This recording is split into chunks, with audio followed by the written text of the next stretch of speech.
আবু হুরায়রা রাদিয়াল্লাহু তাআলা আনহু থেকে বর্ণিত, রাসূল সাল্লাল্লাহু আলাইহি ওয়াসাল্লাম বলছেন, তোমরা অনুমান থেকে বেঁচে থাকো, কারণ অনুমান বড় মিথ্যা ব্যাপার। আর কারো দোষ খোঁজো না, গোয়েন্দাগিরি করো না, একে অন্যকে ধোঁকা দিও না, পরস্পর হিংসা করো না, একে অন্যের প্রতি বিদ্বেষ পোষণ করো না এবং পরস্পরের সাথে বিরুদ্ধাচরণ করো না, বরং সবাই আল্লাহর বান্দা, বাই বাই হয়ে থেকো। রেফারেন্স: সহিহ বুখারী, হাদিস নং 6066।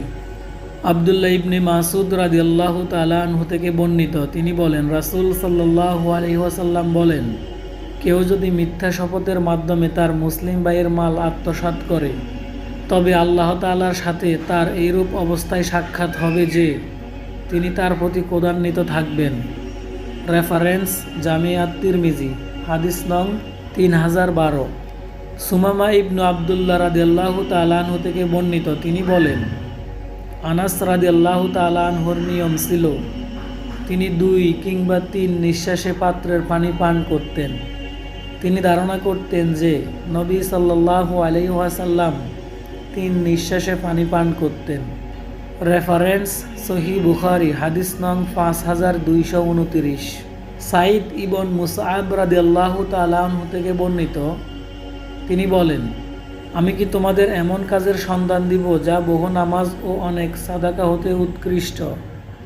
লোকেরা বলল, নিশ্চয়, বলুন। তিনি বললেন, পরস্পর আপোষ করিয়ে দেওয়া, আর তোমরা শত্রুতা ও দুশমনি হতে দূরে থাকো, কারণ এই স্বভাব নেকিকে বিনষ্ট করে।